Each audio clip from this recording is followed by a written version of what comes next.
My name is Frank Hohenberger, and I consider myself a Brown County, Indiana artist. I use a camera and film instead of paint and canvas, but I'm a charter member of one of the most important art colonies in all of America. Fine art in southern Indiana? Yep. As a matter of fact, art's played a key role in this community for over 100 years. Why? Well, take a look at that view. People have been coming to look at that view and take in all the beauty that nature has graciously left behind for over a century. But not just everybody came to look. Some came to capture it. They were the artists. I came to Brown County in 1917, looking pretty dapper too. I was in my early 40s, and I'd worked many jobs in print shops, with newspapers and camera stores. I was busy developing other people's photographs.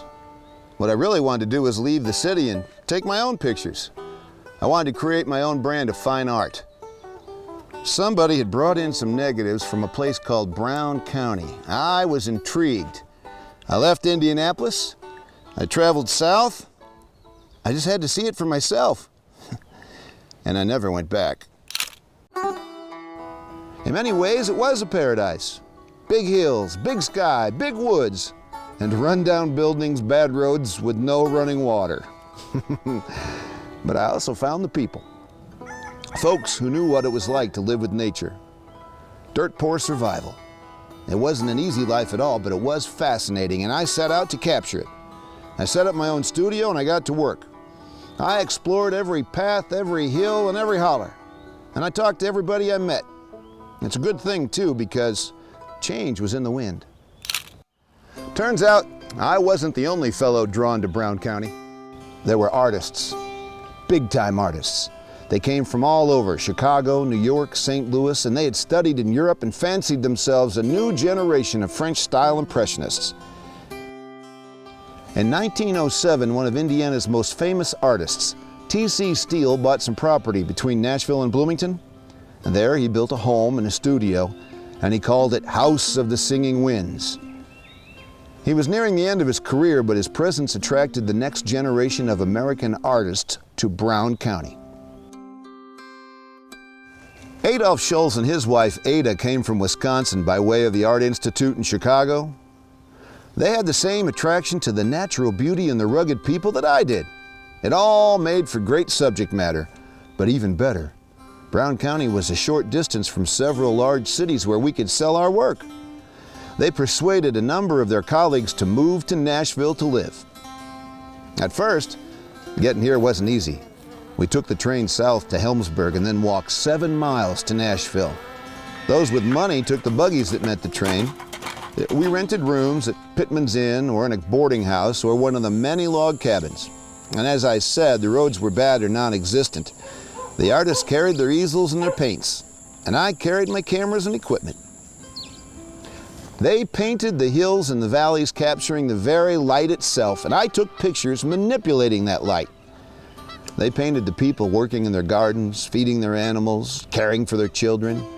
Their images were soft and lovely. I photographed the people as they lived, and my photographs were not always lovely, but they sure were interesting. Some of the locals resented this strange invasion of these fancy artists and this nosy photographer. They often felt ridiculed or the object of curiosity. In a way they were, because my photographs began to sell. People across the country couldn't get enough of the horses and wagons, the basket makers, the rug weavers, and the moonshiners. The pictures led me to a second career as a writer. My column in the Hills of Brown ran for 30 years in the Indianapolis Star. The artists painted and I told the stories. I took some artistic license with those stories too. I enhanced what I heard at Gossipy Corner where the town pump was located, and from the women milking cows on Milky Way. I also shared tales from the Liar's Bench, the drugstore, and anywhere people gathered. I might change the names of the people, but everybody knew who I was talking about. One woman told me it was bad enough to tell the truth about the place, let alone lie about it. The artist didn't always get much respect either. One farmer said he was watching Adolph Schulz painting one day, and it looked like plumb ignorance. In 1926, the artists formed an association and established the Brown County Art Gallery. My friend Carl Graff became its first president. He spent his early years camping and painting, and eventually he bought a house. By the 1930s, there were at least 35 artists like Will Vaughter building homes and studios, living and working in Nashville. Others visited during the summer and joined the Art Association. And their work didn't go unnoticed either. Every year, the Brown County artists were featured in Chicago at the annual Hoosier Salon exhibition. Tourists from across the Midwest came to the shows at the Brown County Art Gallery, and many more came as students to study with association members. First Lady Eleanor Roosevelt came to the gallery in 1934 and bought several paintings to take back to the White House. She stopped and posed for me as she left.